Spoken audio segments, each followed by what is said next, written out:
अस्सलाम जी, welcome back to my channel. आप लोग सुनाए कि आप लोग के रमज़ान की प्रिपरेशन हुआ है या नहीं, फ्रीज़र प्रेप करना था वो सारा कुछ हुआ या नहीं, या फिर सफाई सुथराई हुआ है नहीं। माशाल्लाह से मेरा ज़्यादातर काम तो हो चुका है, अब बस आखिरी आखिरी का कुछ काम है वही सारा हो रहा है। और फ्रीज़र प्रेप में मैंने 2 तरह के समोसा बनाया है, अब बस रोल पट्टी ही बाकी है। अगर वो बन जाएगा ना तो मेरा रमज़ान का 90% प्रिपरेशन कंप्लीट। अब बस थोड़ा बहुत डेकोरेशन करूँगी और रमज़ान को वेलकम करूँगी। बस रमज़ान, अब कल से रमज़ान भी स्टार्ट है और मैं इतनी ज़्यादा एक्साइटेड हूँ ना। अल्लाहुम्मा बल्लिगना रमज़ान। अल्लाह ताला हम सबको रमज़ान की बरकतें समेटने का तौफ़ीक अता फ़रमाए और सबकी रमज़ान बहुत अच्छे से गुजरे। तो यहाँ पे मैंने चिकन ब्रेस्ट लेके आई थी, ये हाफ़ केजी का था। इसे अच्छी तरह से धो के मैंने नमक और काली मिर्च का पानी में इसे बॉईल कर रही थी। 10 से 15 मिनट मैंने टाइम लेके अच्छी तरह से बॉईल करा था ताकि चिकन अच्छी तरह से पक जाए। और मैं बीच बीच में इस तरह से उलट पुलट भी कर रही थी ताकि चिकन का हर एक पार्ट इसका पक जाए। चिकन जब अच्छी तरह से बॉईल हो गया था तो मैंने उसे निकाल के भाई को दे दिया था ताकि वो चिकन को श्रेड कर दे, क्योंकि अकेले से ना मेरे ऊपर बहुत ज़्यादा काम का प्रेशर पड़ रहा था। बेसिकली मैं यहाँ पे स्प्रिंग रोल की ही तैयारी कर रही थी। मैं सारे सब्जी वगैरह को स्लाइस कर रही थी, चॉप्ड कर रही थी और भाई को दे दिया था चिकन श्रेड करने को। और यहाँ पे मैंने कैबेज लिया था, उसे मैं बहुत थिन सा स्लाइस कर रही थी। ऑब्वियसली स्प्रिंग रोल बनाने के लिए मुझे रोल पट्टी तो मिला नहीं, तो रोल पट्टी मैं घर पे ही बनाऊंगी। अब कैसे बनाती हूँ वो आपको कुछ देर बाद ही पता चल जाएगा। तो यहाँ पे मैं फटाफट से सारे कैबेज वगैरह को काट रही थी। कैरेट और कैप्सिकम को भी मैंने हाथों हाथ काट लिया था। ये देखिए ग्रीन वाली प्लेट में आप लोगों को दिखाई पड़ रहा होगा। और चिकन का जो स्टॉक बचा था भाई, उसमें कैबेज कैरेट दे के, थोड़ा सा सॉस वगैरह दे के, soya sauce, ketchup, chilli sauce, ये सारा कुछ दे के उसे सूप बना रहा था। इसे अच्छी तरह से ये बॉईल करेगा, उसे 3 मिनट तक ही इसे बॉईल करना है, क्योंकि सारे वेजिटेबल को बहुत थिनली स्लाइस मैंने करा था तो वो बहुत आराम से पक जाएगा। और जब ये बॉईल हो जाए तो एक अंडा फेंट के डालें, एक हाथ से डालें और दूसरे हाथ से इस तरह से मिक्स करना, बहुत अच्छे से अंडा पक जाता है। और साथ ही साथ भाई ने थोड़ा सा श्रेडेड चिकन भी ऐड करा था, मैं उसका क्लिप लेना भूल गई थी। और एक कटोरी में 2 टेबलस्पून भर के कॉर्नफ्लोर को मिक्स करके उसी सूप में ऐड कर दिया था ताकि सूप में थोड़ा सा थिकनेस आए। और भाई ने तो इसे बहुत मज़े से खाया था। मैं पर्सनली कहूँ तो मुझे सूप उतना ज़्यादा पसंद नहीं, पर ये वाला सूप जब मैंने ट्राई किया ना तो मुझे अच्छा लगा था खाने पे। नमक मिर्च आप अपने टेस्ट के अकॉर्डिंग ही रखना। और यहाँ पे जो मैंने श्रेड करके हुए चिकन रखा था ना, उसे मैं थोड़ा सा ऑयल पे टॉस कर रही हूँ। टॉस करने की कोई ज़रूरत थी नहीं, क्योंकि मैंने चिकन को इतना ज़्यादा बॉईल कर लिया था कि इसका जितना भी रॉ स्मेल था वो सारा चला गया था। पर फिर भी मुझे थोड़ा सा ना भ्रम था कि नहीं, एक दफ़ा टॉस कर लेते तो ज़्यादा बेटर रहेगा, तो इसलिए मैं थोड़ा सा इसे टॉस कर रही थी। और ऑब्वियसली अगर इस तरह से टॉस करना है तो ज़्यादा देर नहीं चलेगा, क्योंकि अगर इस तरह से श्रेडेड चिकन को टॉस करोगे ना तो इसका जितना भी मॉइस्चर है वो सारा ख़त्म हो जाएगा और चिकन बिल्कुल ड्राई बनेगी। इसलिए मैंने थोड़ा देर ही इसे टॉस करा था। उसके बाद यहाँ पे मैंने बड़ी सारी एक कढ़ाई लिया है। ये जो स्प्रिंग रोल है ना, ये बड़े खुले बर्तन में ज़्यादा अच्छा बनता है, तो मेरे पास ये बड़ी सारी कढ़ाई थी तो मैंने ये ले लिया था। इसमें ऑयल दिया, मस्टर्ड ऑयल।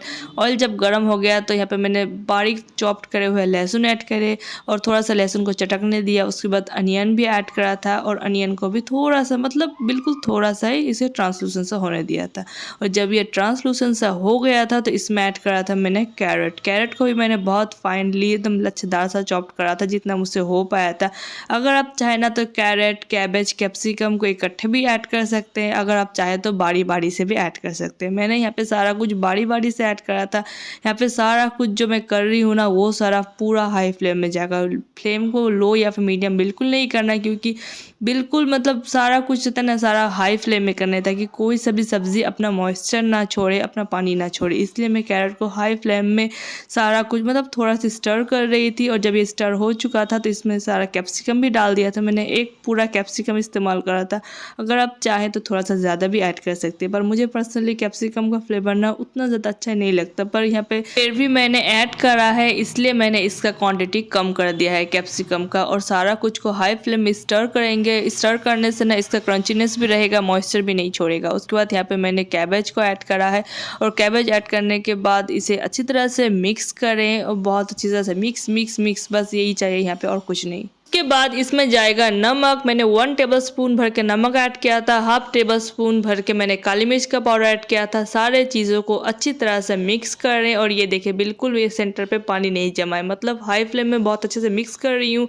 और हाई फ्लेम में पकाने से आपकी सब्ज़ी बिल्कुल पानी नहीं छोड़ेगी और बिल्कुल क्रंची क्रंची सी हो गई। यहाँ पे मैंने 2 टेबलस्पून भर के डाला था soya sauce, 2 tablespoon ketchup add करा था और मेरे पास रेड चिली सॉस भी था। ये आखिरी सा था ही, तो सारा मैंने जो था झाड़ झूड़ के वो सारा ऐड कर दिया। अब ये सारे चीज़ों को अच्छी तरह से मिक्स करेंगे। इस टाइम पे भी मेरा फ्लेम बिल्कुल हाई है। ये सारा जो कुकिंग का प्रोसेस है ना, ये सारा कुछ ही हाई फ्लेम में होगा, इसलिए आपको सारा कुछ ना हाथों हाथ जुगाड़ रखना है, उसके बाद ही फ्लेम ऑन करना है। और आखिरी पे मैंने ये टोस्ट करे हुए जो श्रेडेड चिकन था वो सारा ऐड कर दिया था।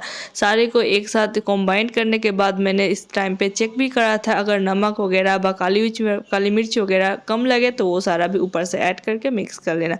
पर मेरा मैं ना बिल्कुल मुझे परफेक्ट लगा था, तो मैंने ऊपर से और कोई भी चीज़ ऐड नहीं करा था। चलिए जी, अब स्प्रिंग रोल के सीड्स बनाते हैं। तो यहाँ पे मैंने लिया है मैदा और उसमें थोड़ा सा मैंने गेहूं का आटा भी मिक्स किया है। गेहूं का आटा बिल्कुल ऑप्शनल है, आप चाहे तो इस्तेमाल करें, अगर ना चाहे तो सिर्फ मैदा से भी बना सकते हैं। तो यहाँ पे मैंने डाला थोड़ा सा नमक, थोड़ा सा तेल, 3 से 4 टेबलस्पून के करीब ही मैंने ऑयल डाला है। अब सारे को मिक्स करेंगे हाथों के थ्रू, चम्मच के थ्रू, आपका जैसा मन। मिक्स करने के बाद ना आटे का टेक्सचर कुछ इस तरह से हो जाएगा। जैसा शेप देना चाहेंगे ना, ये वैसा शेप होल्ड कर लेगा। अगर इस तरह से नहीं हो रहा है तो थोड़ा सा ऑयल और ऐड कर दे और इसमें रूम टेम्परेचर वाला पानी देके बहुत अच्छा सा एक डो बना लेना है। डो ज़्यादा हार्ड भी नहीं होना चाहिए और ज़्यादा सॉफ्ट भी नहीं होना चाहिए। जब आप बहुत अच्छा सा डो बन जाए तो उसे ढक के छोड़ दे 10 से 15 मिनट तक के लिए, ताकि डो अच्छे तरह से रेस्ट ले ले। उसके बाद इसके छोटे छोटे पेड़े काटे, जैसे हम लोग लूची के लिए पेड़े बनाते हैं ना, उनसे भी थोड़ा सा छोटा ही बनेगा पेड़ा। तो बहुत छोटा छोटा यहाँ पे पेड़ा ले लेना है और पेड़े को भी 5 मिनट तक के लिए रेस्ट दे देना है। और यहाँ पे मैंने एक पेड़ा लिया है, इसे मैदे में लपेटा और इसका बहुत छोटा सा, मतलब पूरी के साइज़ का इसे बेल लूँगी। सेम इसी प्रोसेस से मैं 2 और पूड़ियाँ बना लूँगी। और यहाँ पे मेरा किचन काउंटर बहुत ज़्यादा छोटा है ना, तो मुझे ये सारा कुछ इकट्ठे रखने में थोड़ा बहुत दिक्कत तो हो ही रहा था, पर कोई नहीं, आदत से अब पड़ ही चुकी, क्योंकि 1 साल हो चुका मुझे यहाँ पे आए हुए।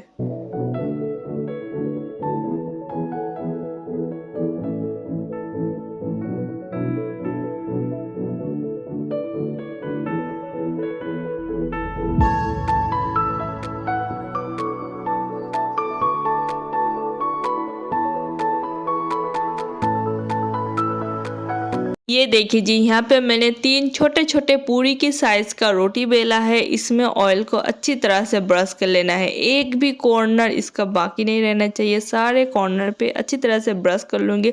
मैंने यहाँ पे 2 रोटी पे ब्रश करा था ऑयल देके और 1 रोटी पे नहीं करा था। पूरी के जिस साइड पे ऑयल लगा है उसी साइड को मैदे को इस तरह से डिप कर लेना है। मैंने गलती से 2 तरफ ही कर दिया था, पर एक ही साइड करना है जिस साइड पे ऑयल लगा है।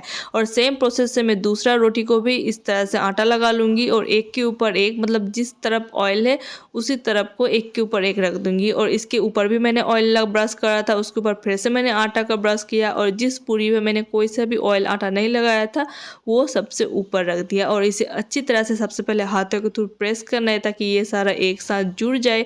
और यहाँ पे अच्छी तरह से एक बड़ी सी पतली सी रोटी बना के आपको तैयार कर लेना है। ध्यान रखें कि रोटी को बहुत पतली बेलना है और सेंटर और किनारे पे बरोबर बेलना है। एक तरफ ज़्यादा पतला, एक तरफ ज़्यादा मोटा नहीं होना चाहिए। इस वाले रोटी पे मैंने थोड़ा सा ज़्यादा ही ऑयल का इस्तेमाल करा है। जब मैं दूसरा रोटी बनाऊंगी उसमें दिखाती हूँ मैं कितना ऑयल का इस्तेमाल करती हूँ। यहाँ पे पैन भी मेरा अच्छी तरह से गर्म हो चुका था, तो उसमें से यहाँ पे रोटी ऐड कर दिया।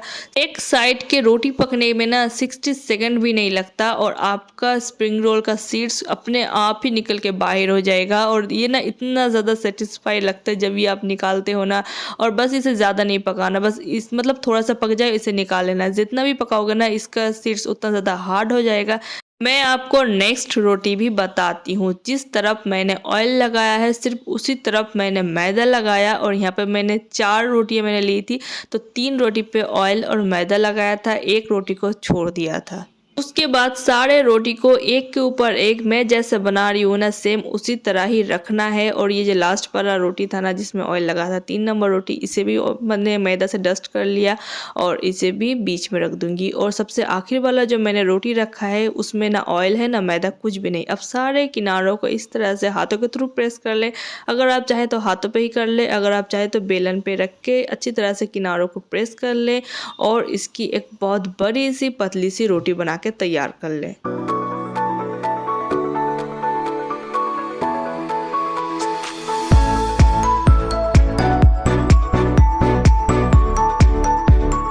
ये सारा काम करते करते बहुत ज़्यादा लेट हो चुका था। अभी रात के 11:30 के दरमियान टाइम हो रहा था और मैंने भाई को बोला कि भाई अब तू मेरी हेल्प कर, वरना मेरे तो रात के 1 ही बज जाने। तो यहाँ पे मैं सारे रोटी को बना के उसे दे रही थी। वो थोड़ा थोड़ा करके सारे को मतलब रोटी को सेक रहा था और इसके जितने भी सीड्स था ना वो सारा बहुत आराम आराम से निकल कर आ रहा था। और भाई बहुत अच्छे से एक एक करके सारे सीड्स को निकाले जा रहा था। मुझे बिलीव नहीं हो रहा था कि तू ऐसा कर रहा है तू। और वो 1-2 रोटी जब उसने बना लिया ना तो वो खुद को पता नहीं क्या ही प्रोफेशनल से बनाने स्टार्ट कर दिया। वो बक भी रहा है मेरे साथ, बातें भी कर रहा था और हम लोग हंस भी रहे थे। और वो ना एक एक करके अपना सारे टेक्निक वगैरह भी देख रहे थे। ये देखिए जी उसका टेक्निक, ये देखिए अभी वो रोटी चम्मच को घुरा रहा है, अभी वो रोटी को उछालेगा और मुझे कह रहा था कि देख देख सीख मेरे से, इस तरह बनाते हैं इस तरह बनाते हैं। और मुझे इतनी ज़्यादा हंसी आ रही थी कि पूछे मत।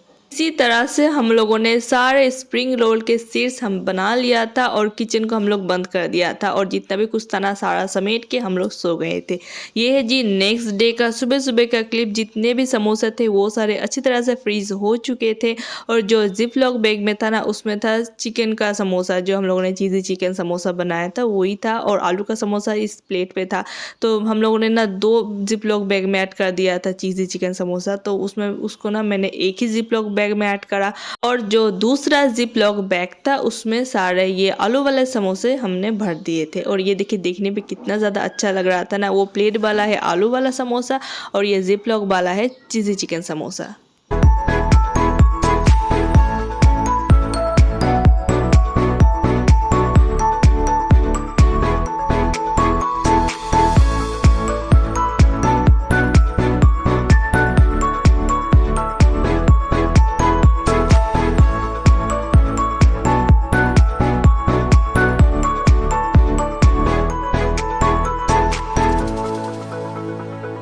ये देखिए जी कौन सा जिप लॉक बैग में कौन सा समोसा मैंने रखा है। ये मतलब पहचानने के लिए मैंने ऊपर पे लिख भी दिया है कौन समोसा है, और ताकि कोई भी कंफ्यूजन ना क्रिएट हो। और इसे मैं फ्रीज़र पे रख दूंगी। अब आते हैं स्प्रिंग रोल को रैप करने की तरफ। तो यहाँ पे मैंने सेंटर पे स्टफिंग रखा और यहाँ पे मैंने ना पानी और मैदा का एक स्लरी सा बना लिया था, वो दोनों साइड पे लगाया और दोनों साइड के किनारों को मैंने इस तरह से फोल्ड कर दिया था। और आगे के साइड पे भी फिर से मैंने मैदा का स्लरी लगाया था और फिंगर के थ्रू ना इस तरह से रोल के शेप में टाइटली इसे रोल कर लेना है। ये देखिए जी बहुत ईजी सा स्प्रिंग रोल का मतलब शेप बन जाता है। फिर से मैं दिखाती हूँ, पहले चारों तरफ मैदा का स्लरी लगाएं, दोनों तरफ से फोल्ड करें और टाइटली इसे रैप कर लें। बहुत अच्छी से स्प्रिंग रोल बनके आपकी तैयार हो जाएगी।